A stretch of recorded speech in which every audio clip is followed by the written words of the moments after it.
किसान भाइयों नमस्कार। स्वागत है आपका हमारे YouTube चैनल धाकड़ एग्रीकल्चर में। किसान भाइयों, इस वीडियो में हम तिल की खेती के बारे में बात करने वाले हैं। तिल की फसल की जब हम बुआई करते हैं तो उस समय पर हमें कौन कौन से खादों का उपयोग करना चाहिए ताकि आगे जाकर तिल की फसल में किसी पोषक तत्व की कमी ना आए और तिल की फसल से हम ज़्यादा से ज़्यादा पैदावार ले सके। तो कुल मिलाकर इस वीडियो में हम बात करेंगे कि तिल की बुआई के समय हमें कौन कौन से खादों का उपयोग करना चाहिए। तो अगर आप भी तिल की खेती करना चाहते हैं, तिल की खेती करने का मूड बना रहे हैं, तो यह वीडियो आप लोगों के लिए काफ़ी ज़्यादा ज़रूरी होने वाला है। और हमारे चैनल पर अब से तिल की खेती के बारे में भी आगे नई नई जानकारियाँ मिलती रहेगी। तो तिल की संपूर्ण जानकारी के लिए हमारे चैनल के साथ में अभी से जुड़ जाइए। चैनल से जुड़ने के लिए नीचे दिए लाल अक्षर के सब्सक्राइब बटन को दबाकर चैनल को सब्सक्राइब कर दीजिए, सदस्यता ले लीजिए और उसके पास में घंटी के निशान को दबा दीजिए ताकि आगे भी नई नई जानकारियाँ आपको हमारे चैनल के माध्यम से मिलती रहें। तो अब वीडियो को बिना देरी के शुरू करते हैं। चलिए बात करते हैं तिल के बारे में। तो तिल की फसल खास तौर पर गर्मियों में बोई जाती है।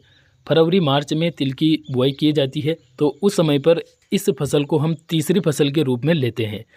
कुछ किसान भाई सरसों या फिर लहसुन वगैरह की जल्दी बुआई कर देते हैं, तो जल्दी खेत खाली होने के कारण उसमें तिल की बुआई करते हैं।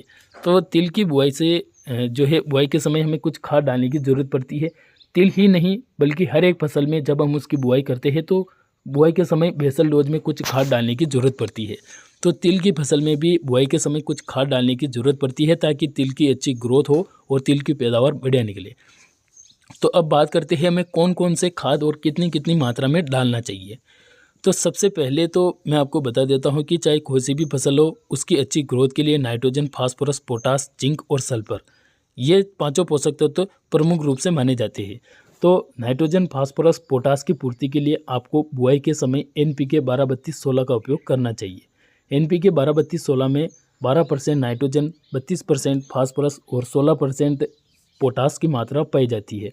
इसके साथ में आपको 10 किलोग्राम प्रति एकड़ के हिसाब से जिंक सल्फेट लेना चाहिए, जिसमें जिंक और सल्फर की मात्रा पाई जाती है।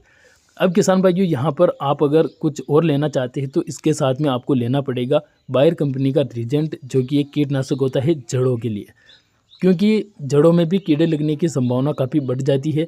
तो आपको फिप्रोनिल लेना है। 2 से 3 किलोग्राम प्रति एकड़ के हिसाब से आपको बुआई के समय ये लेना है। और अगर आप 12-32-16 नहीं लेते हैं या DAP लेना चाहते हैं तो DAP के साथ में आपको पोटास, म्यूरेट और पोटास अलग से लेना पड़ेगा।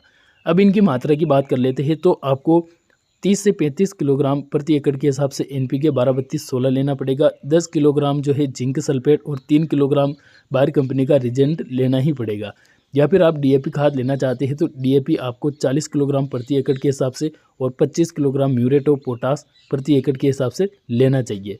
यह सभी खाद आपको जब आप खेत की हकाई जुताई करते हैं और क्यारियाँ बना लेते हैं, जब आप तिल की बुआई करते हैं, तिल की जैसे ही बुआई कंप्लीट होती है उसके बाद में ये खाद डालकर आपको अपनी तिल की जो बुआई की है उसकी पिलाई कर देना चाहिए। तो जैसे ही तिल का बीज जो है पानी के संपर्क में आता है, मिट्टी के संपर्क में आता है, तो उसी रात में उसमें छोटे छोटे रूट्स एब्जॉर्ब होना चालू हो जाती है। तो उस जड़ों को अच्छे विकास के लिए पोषक तत्वों की आवश्यकता होती है। तो ये पोषक तत्व उन जड़ों का विकास करने में मददगार साबित होंगे। तो अब आप अच्छी तरीके से समझ ही गए होंगे कि तिल की जब हम बुआई करते हैं तो उस समय पर कौन कौन से खाद हमें डालना चाहिए। तो यह तो हुई बुआई के समय की बात। आगे भी नई नई जानकारियाँ आपको हमारे चैनल के माध्यम से मिलती रहेगी। तो तिल की संपूर्ण जानकारी के लिए जल्दी से हमारे चैनल के साथ में जुड़ जाइए, चैनल को सब्सक्राइब कर लीजिए और उस नोटिफिकेशन बेल को ज़रूर दबा दीजिए ताकि नई नई जानकारियों के जो नोटिफिकेशन है आपको तुरंत मिल जाएं और आप सभी जानकारियाँ समय पर देख पाएँ।